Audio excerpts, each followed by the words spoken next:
Capítulo 13. El yoga.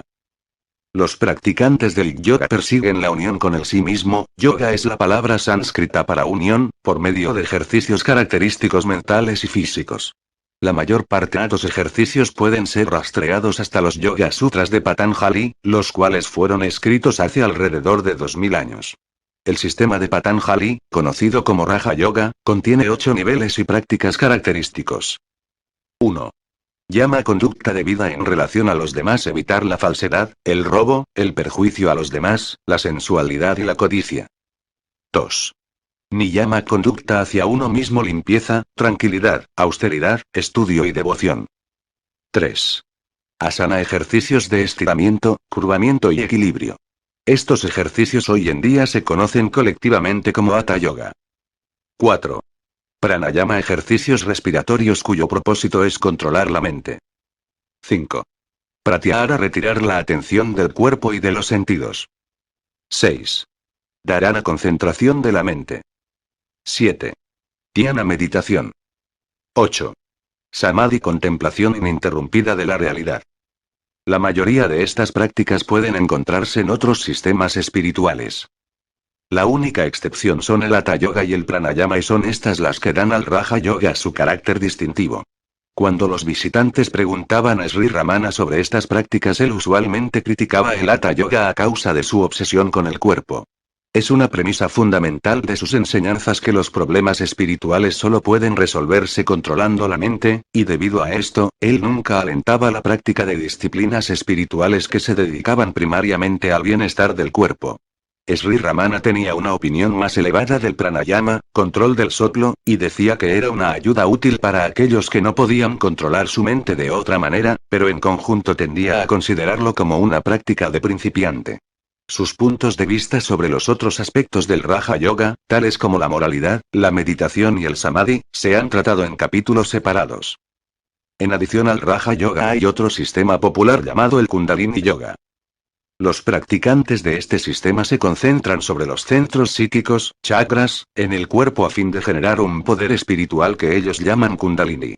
El propósito de esta práctica es forzar el poder Kundalini por un canal psíquico, la Sushumna, que va desde la base de la espina dorsal hasta el cerebro. El Kundalini Yogi cree que cuando este poder alcanza el Sahasrara, el chakra más elevado localizado en el cerebro, resultará la realización de sí mismo. Sri Ramana nunca aconsejaba a sus devotos la práctica del Kundalini Yoga, puesto que lo consideraba a la vez sustancialmente peligroso e innecesario. Aceptaba la existencia del poder Kundalini y de los chakras, pero decía que inclusive si el poder Kundalini alcanzaba el Sahasrara, de ello no resultaría la realización. Para la realización final, decía, el poder Kundalini debe ir más allá del Sahasrara, descendiendo por otro nadi, nervio psíquico, que él llamaba Amrita Nadi, llamado también el Paranadi o Jivanadi, adentro del centro del corazón en el lado derecho del pecho. Puesto que sostenía que la indagación de sí mismo conduciría automáticamente el poder Kundalini al centro del corazón, enseñaba que los demás ejercicios de yoga eran innecesarios. El sí mismo se alcanza por la búsqueda del origen del ego y profundizando dentro del corazón. Este es el método directo de realización de sí mismo. El que lo adopta no necesita preocuparse de los nadis, del centro de cerebro Sahasrara, de la Sushumna, del Paranadi, de la Kundalini, del Pranayama ni de los 6 centros chakras. Además de las prácticas reseñadas arriba, el hinduismo contiene otro yoga llamado Karma Yoga, el yoga de la acción. Los practicantes de este sistema tienen como meta evolucionar espiritualmente sirviendo y asistiendo a los demás egoístamente. Aunque se habla de él elevadamente en la Bhagavad Gita, Sri Ramana generalmente desalentaba a sus devotos de que siguieran esta vía, puesto que presupone la existencia de un yo que va a hacer las buenas obras y de otras gentes que están en necesidad de asistencia. Solamente lo alentaba si sentía que algún devoto particular era incapaz de seguir las vías de Jnana, Bhakti o Raja Yoga. Si un aspirante no es apto temperamentalmente para los 2 primeros métodos Jnana o Bhakti, ni circunstancialmente, debido a la edad, para el tercer método Raja Yoga, debe intentar el Karma Marga a la vía del Karma Yoga. Sus tendencias más nobles devienen entonces más evidentes y él saca, de ello, un placer impersonal. El hombre deviene así debidamente equipado para una de las 3 vías ya mencionadas. Sri Ramana hacía hincapié en que para tener éxito, el karma yoga debe estar libre de la noción de que él está ayudando a otros, y que debe también no estar apegado y ser indiferente a las consecuencias de las acciones. Aunque raramente daba al karma yoga más que un templado respaldo, admitía que estas dos condiciones se cumplían si todas las acciones se llevaban a cabo sin la idea de yo soy el hacedor. Pregunta. Yoga significa unión. Yo me pregunto, ¿unión de qué con qué? Respuesta. Exactamente. Yoga implica una división previa y significa una unión posterior de una cosa con otra. Pero ¿quién tiene que unirse y con quién? Usted es el buscador, que busca la unión con algo. Si usted asume esto, entonces ese algo debe estar separado de usted. Pero su sí mismo es íntimo de usted y usted es siempre consciente de él. Búsquelo y séalo. Entonces se expandirá como lo infinito y ya no habrá ninguna cuestión de yoga unión. ¿De quién es la separación bi-yoga? Pregunta. Yo no sé. ¿Hay realmente separación? Respuesta. Descubra para quién es la separación bi-yoga. Eso es yoga. Yoga es común a todas las vías. Yoga no es en realidad nada más que cesar de pensar que usted es diferente del sí mismo o la realidad. Todos los yogas karma, jnana, bhakti, y raja son solo diferentes vías apropiadas a diferentes naturalezas con diferentes modos de evolución. Todos tienen por meta sacar a las gentes de la noción tanto tiempo mantenida de que ellos son diferentes del sí mismo. No hay ninguna cuestión de unión o yoga en el sentido de ir y unirse con algo que está en algún lugar lejos de nosotros o que es diferente de nosotros, debido a que usted nunca ha estado ni puede estar separado del sí mismo. Pregunta. ¿Cuál es la diferencia entre yoga e indagación? Respuesta. El yoga prescribe chitta vritti nirodha, represión de los pensamientos, mientras que yo prescribo amambesana, la gesta de uno mismo. Este último método es más practicable. La mente está represada en el desmayo, o como el efecto del ayuno. Pero tan pronto como se retira la causa, la mente revive, es decir, los pensamientos comienzan a fluir como antes. Hay solo dos modos de controlar la mente. O buscar su fuente, o someterla para que sea destruida por el poder supremo. La sumisión es el reconocimiento de la existencia de un poder omnipotente más elevado. Si la mente se niega a ayudar en la búsqueda de la fuente, déjela ir y espere su retorno. Entonces vuélvala hacia adentro. Nadie lo logra sin paciente perseverancia. Pregunta. ¿Es necesario controlar la respiración? Respuesta. El control del soplo es solamente una ayuda para profundizar dentro de uno mismo. Uno puede profundizar también controlando la mente. Cuando se controla la mente, el soplo se controla automáticamente. No hay necesidad de intentar el control del soplo, el control de la mente es suficiente. El control del soplo se recomienda solamente para aquellos que no pueden controlar sus mentes directamente. Pregunta. ¿Cuándo se debe hacer pranayama, control del soplo, y por qué es efectivo? Respuesta. En la ausencia de indagación y de devoción, puede intentarse el sedativo natural pranayama, la regulación del soplo. Esto se conoce como yoga marga, a la vía del yoga. Si la vida corre peligro, todo el interés se centra alrededor de un solo punto: salvar la vida. Si se contiene el soplo, la mente no puede permitirse, y no se permite, saltar a sus divertimentos los objetos externos. Así hay reposo para la mente mientras el soplo está contenido. Al estar toda la atención vuelta sobre el soplo o su regulación, se pierden otros intereses. La fuente del soplo es la misma que la de la mente. Por lo tanto, la submersión de uno conduce sin esfuerzo a la submersión del otro. Pregunta. ¿Aquietará la mente la concentración sobre los chakras? Respuesta. Fijando sus mentes sobre los centros psíquicos tales como el Sahasrara, el chakra loto de los 1000 pétalos, los yogis permanecen algún tiempo sin conciencia de sus cuerpos. Mientras continúa este estado, ellos parecen estar inmersos en algún tipo de dicha. Pero cuando la mente que ha devenido tranquila emerge y deviene activa de nuevo, reasume sus pensamientos mundanales. Es por lo tanto necesario disciplinarla con la ayuda de prácticas como dhyana, meditación, siempre que se externaliza. Entonces alcanzará un estado en el cual no hay ni submersión ni emergencia. Pregunta. ¿Es también pasajero el control de la mente inducido por pranayama? Respuesta. La quiescencia dura solamente mientras se controla el soplo. De modo que es pasajera. La meta no es por tanto el pranayama, control del soplo. Se extiende a pratyahara, retirada, dharana, concentración de la mente, dhyana, meditación y samadhi. Todas estas etapas tratan del control de la mente. Tal control de la mente deviene más fácil para una persona que previamente ha practicado pranayama. El pranayama por lo tanto le conduce a uno a etapas más elevadas. Debido a que estas etapas más elevadas implican controlar la mente, se puede decir que el control de la mente es el propósito último del yoga. Un hombre más avanzado irá directo naturalmente al control de la mente sin perder su tiempo en practicar el control del soplo. Pregunta. El pranayama tiene 3 fases: exhalación, inhalación y retención. ¿Cómo deben regularse? Respuesta. Solo abandonar completamente la identificación con el cuerpo es exhalación rechaka. Solo sumergirse dentro por medio de la indagación ¿quién soy yo? Es inhalación puraka. Solo permanecer como la única realidad yo soy, eso es retención kumbhaka. Este es el pranayama real. Pregunta. He encontrado dicho en el Mahayoga que en el comienzo de la meditación uno puede atender al soplo, es decir, a su inspiración y expiración, y que después que se alcanza una cierta suma de quietud mental, se puede profundizar en el corazón buscando la fuente de la mente.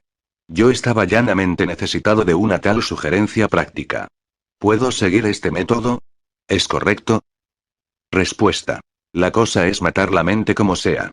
A aquellos que no tienen fuerza para seguir el método de la indagación se les aconseja adoptar el pranayama como una ayuda al control de la mente. Este pranayama es de 2 tipos: controlar y regular el soplo, o simplemente observar el soplo. Pregunta. En el control del soplo, ¿no es la proporción 1:4:2 para inhalar, retener y exhalar la mejor? Respuesta. Todas esas proporciones, a veces reguladas no contando sino pronunciando mantras, son ayudas al control de la mente. Eso es todo. Observar el soplo es también una forma de pranayama. Inhalar, retener y exhalar es más violento y puede ser dañino en algunos casos, por ejemplo cuando no hay ningún gurú cualificado para guiar al buscador en cada paso y en cada etapa. Pero observar meramente el soplo es fácil y no entraña ningún riesgo. Pregunta.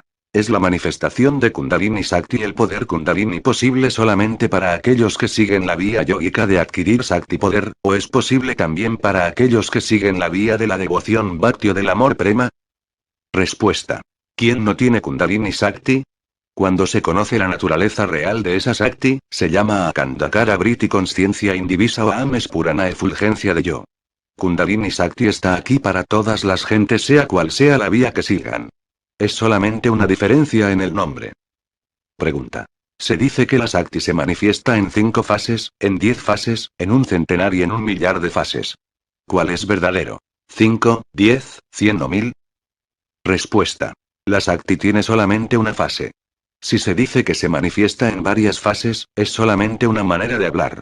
La Sakti es solamente una. Pregunta. ¿Puede un Jnani ayudar no solamente a aquellos que siguen su vía sino también a otros que siguen otras vías tales como el yoga? Respuesta. Indudablemente. Puede ayudar a las gentes sea cual sea la vía que elijan seguir. Es algo parecido a esto. Suponga que hay una colina. Habrá muchos caminos para subir a ella. Si el Jnani anda pidiendo a las gentes que suban por el camino por el cual él mismo ha subido, a algunos puede que les guste y a otros no. Si a las gentes que no les gusta se les pide que suban por esa vía, y por esa vía solamente, no serán capaces de llegar arriba. De aquí que un Jnani ayuda a las gentes a seguir cualquier vía particular, sea cual sea. Las gentes que están a medio camino pueden no saber los méritos y deméritos de las otras vías, pero el que ha subido a la cima y está sentado allí observando cómo los demás suben, es capaz de ver todas las vías. Por lo tanto será capaz de decirle a las gentes que están subiendo que se muevan un poco hacia este lado o hacia aquel o que eviten un escollo. La meta es la misma para todos. Pregunta. ¿Cómo puede uno dirigir el prana o fuerza vital dentro de la Nadi Susumna, un nervio psíquico en la espina dorsal, a fin de que la Chithada Susumna, la identificación de la consciencia con el cuerpo, pueda ser quebrantada del modo en que se afirma en Sri Ramana Gita? Respuesta. Indagando quién soy yo. El yogi puede tener como propósito final hacer que surja el poder Kundalini y hacerlo subir por la Susumna. El Jnani puede no tener esto como su objeto. Pero ambos logran los mismos resultados, el de hacer subir la fuerza vital por la Susumna y quebrantar el Chithada Granti.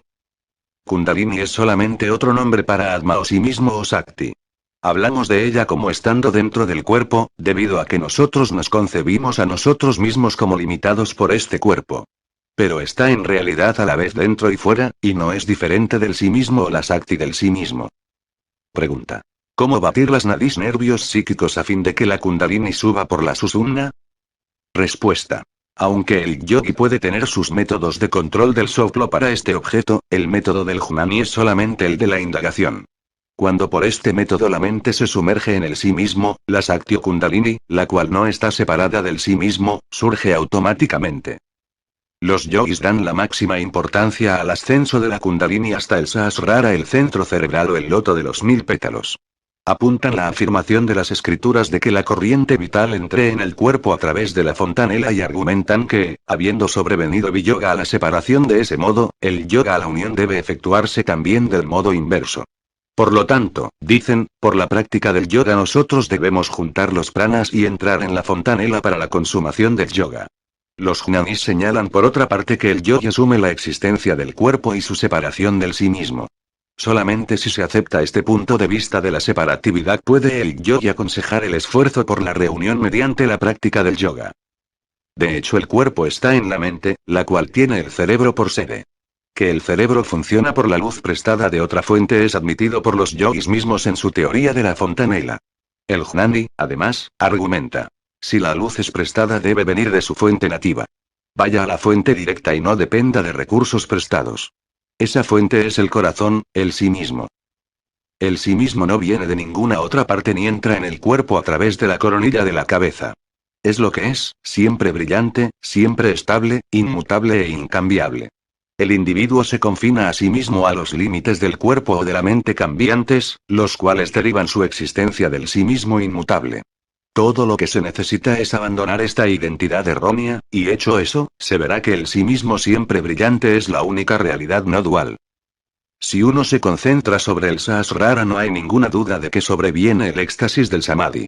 Los vasanas, que son las tendencias mentales latentes, no son destruidos sin embargo. El yogi está por lo tanto obligado a despertarse del Samadhi debido a que la liberación de la esclavitud todavía no se ha cumplido. Debe intentar todavía erradicar los vasanas inherentes en él a fin de que cesen de perturbar la paz de su Samadhi. Así desciende desde el Sahasrara al corazón a través de lo que se llama la Jivanadi, la cual es solamente una continuación de la Susumna. La Susumna es así una curva. Comienza en el chakra más bajo, sube a través de la espina dorsal hasta el cerebro y desde allí desciende y acaba en el corazón. Cuando el yogi ha alcanzado el corazón, el Samadhi deviene permanente. Así pues, vemos que el corazón es el centro final. Pregunta. Las prácticas hatha yógicas se dice que curan las enfermedades efectivamente y por lo tanto se recomiendan como preliminares necesarios para el jnana yoga. Respuesta. Deje usted que quienes las recomiendan las usen. Esa no ha sido la experiencia aquí. Todas las enfermedades serán efectivamente aniquiladas por la continua indagación de sí mismo. Si usted parte de la noción de que la salud del cuerpo es necesaria para la salud de la mente, nunca habrá un final para el cuidado del cuerpo. Pregunta. ¿No es necesario el hatha yoga para la indagación dentro del sí mismo? Respuesta. Cada uno encuentra un método conveniente para él, debido a las tendencias latentes purva samskara. Pregunta. ¿Puede el hatha yoga hacerse a mi edad? Respuesta. ¿Por qué piensa usted en todo eso? Debido a que usted piensa que el sí mismo es exterior a usted, usted lo desea y se esfuerza por él. Pero ¿no existe usted constantemente? ¿Por qué se deja usted a usted mismo y va detrás de algo externo? Pregunta. Se dice en el Aparoksa Anubhuti que el hatha yoga es una ayuda necesaria para la indagación dentro del sí mismo. Respuesta. Los hatha yogis pretenden mantener el cuerpo en forma, de modo que la indagación pueda efectuarse sin obstáculos. También dicen que la vida debe ser prolongada a fin de que la indagación pueda ser llevada a un fin logrado. Por otra parte, hay aquellos que usan algunas medicinas kayakalpa con miras a ese fin. Su ejemplo favorito es que la pantalla debe estar perfecta antes de que se comience la pintura. Sí, pero ¿cuál es la pantalla y cuál es la pintura? Según ellos el cuerpo es la pantalla y la indagación dentro del sí mismo es la pintura. Pero ¿no es el cuerpo mismo una pintura sobre la pantalla, el sí mismo? Pregunta. Pero se habla tanto del hatha yoga como una ayuda. Respuesta. Sí. Inclusive grandes pandits bien versados en el Vedanta continúan practicándolo. De otro modo sus mentes no se sumergirán. Así pues, puede decir que es útil para aquellos que no pueden aquietar la mente de otro modo. Pregunta. ¿Qué son los asanas, posturas o bases? ¿Son necesarios? Respuesta. En los yogas astras se mencionan muchos asanas con sus efectos. Las bases son la piel de tigre, la hierba, etc. Las posturas son la postura del loto, la postura sencilla y demás. ¿Por qué todo esto solamente para conocerse a uno mismo?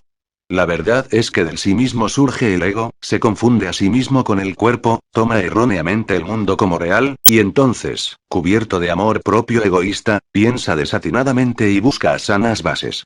Una tal persona no comprende que él mismo es el centro de todo y que constituye así la base de todo. El asana base, asiento se propone para que se asiente firmemente en él. ¿Dónde y cómo puede permanecer firme excepto en su propio estado real? Este es el asana real. Solo alcanzar la estabilidad de no separarse del conocimiento de que la base asana sobre la cual todo el universo reposa es únicamente el sí mismo, el cual es el espacio del verdadero conocimiento, el terreno ilustre, es la postura asana firme e inmutable para el samadhi excelente. Pregunta. ¿En cuál asana está sentado usualmente Bhagavan? Respuesta. ¿En cuál asana? En el asana del corazón. Donde quiera que hay dicha, allí está mi asana. A eso se llama sakasana, el asana de la felicidad. Ese asana del corazón es apacible, y da felicidad. No hay necesidad de ningún otro asana para aquellos que tienen su sede en ese. Pregunta. La Gita parece enfatizar el karma yoga, el yoga de la acción, pues a Arjuna se le persuade a luchar. Sri Krishna mismo establece el ejemplo con una vida activa llena de grandes hazañas. Respuesta. La Gita comienza diciendo que usted no es el cuerpo y que usted no es por lo tanto el karta, el hacedor. Pregunta. ¿Cuál es el significado? Respuesta. Significa que se debe actuar sin pensar que uno mismo es el que actúa. Las acciones proseguirán inclusive en el estado sin ego. Cada persona ha entrado en la manifestación para un cierto propósito y ese propósito se cumplirá tanto si él mismo se considera el hacedor como si no. Pregunta. ¿Qué es el karma yoga? ¿Es no apego al karma, a acción o a su fruto? Respuesta. Karma yoga es ese yoga en el cual la persona no se arroga a sí mismo la función de ser el hacedor. Todas las acciones prosiguen automáticamente. Pregunta. ¿Es no apego a los frutos de las acciones? Respuesta. La cuestión surge solamente si hay hacedor. Se dice en todas las escrituras que usted no debe considerarse a usted mismo el hacedor. Pregunta. Así pues, karma yoga es kartrik babuddha y raita karma, acción sin el sentido de ser el hacedor. Respuesta. Sí. Exactamente eso. Pregunta. La Gita enseña que uno debe tener una vida activa de comienzo a fin. Respuesta. Sí, la acción sin el hacedor. Pregunta. Si uno permanece quieto, ¿cómo va a producirse la acción? ¿Dónde está el lugar para el karma yoga? Respuesta. Comprendamos primero lo que es karma, de quién es el karma y quién es el hacedor. Al analizarlos e indagar en su verdad, uno está obligado a permanecer como el sí mismo en paz. Sin embargo, inclusive en ese estado las acciones continuarán. Pregunta. ¿Cómo continuarán las acciones si yo no actúo? Respuesta. ¿Quién hace esta pregunta? ¿Es el sí mismo u otro? ¿Está el sí mismo supeditado a las acciones? Pregunta. No, el sí mismo no. Es otro, diferente del sí mismo. Respuesta. Así pues, es evidente que el sí mismo no está supeditado a las acciones, de modo que la cuestión no se plantea. Pregunta. Yo quiero hacer karma yoga. ¿Cómo puedo ayudar a los demás? Respuesta. ¿Quién hay para que usted lo ayude? ¿Quién es el yo que va a ayudar a los demás? Primero aclare ese punto y entonces todo se ordenará por sí solo. Pregunta. ¿Qué significa realizar el sí mismo? ¿Ayuda mi realización a los demás? Respuesta. Sí, y es la mejor ayuda que usted puede rendir a los demás. Pero en realidad no hay ningunos otros a quienes ayudar. Pues el ser realizado ve solamente el sí mismo, lo mismo que el orífice ve solamente el oro al evaluarlo en diferentes joyas hechas de oro. Cuando usted se identifica a usted mismo con el cuerpo, el nombre y la forma están aquí. Pero cuando usted trasciende la consciencia del cuerpo, los demás también desaparecen. El realizado no ve el mundo como diferente de él mismo. Pregunta. ¿No sería mejor si los santos se mezclaran con las demás gentes a fin de ayudarlos? Respuesta. No hay ningunos otros con quienes mezclarse. El sí mismo es la única realidad. El sabio ayuda al mundo meramente siendo el sí mismo real. El mejor modo de servir al mundo es ganar el estado sin ego. Si usted está ansioso de ayudar al mundo, pero piensa que no puede hacerlo alcanzando el estado sin ego, entonces someta de Dios todos los problemas del mundo, junto con los suyos propios. Pregunta. ¿No debo intentar ayudar al mundo que sufre? Respuesta. El poder que le ha creado a usted ha creado el mundo también. Si puede cuidar de usted, puede cuidar similarmente del mundo también. Si Dios ha creado el mundo, es su asunto cuidar de él, no de usted. Pregunta. ¿Es justo el deseo de Swaraj independencia política? Respuesta. Tal deseo comienza sin duda con el propio interés de uno. Sin embargo, el trabajo práctico en pos de la meta amplía gradualmente la visión de modo que el individuo deviene inmerso en el país. Tal submersión de la individualidad es deseable y el karma relacionado es nishkama no egoísta. Pregunta. Si Swaraj se gana después de una larga lucha y de terribles sacrificios, ¿no está justificada la persona al complacerse en el resultado y al sentirse orgullosa de él? Respuesta. En el curso de su trabajo debe haberse sometido al poder más alto cuya dominación debe tener presente y no perderla de vista nunca. ¿Cómo puede enorgullecerse entonces? No debe preocuparse siquiera por el resultado de sus acciones. Solamente entonces el karma deviene egoísta.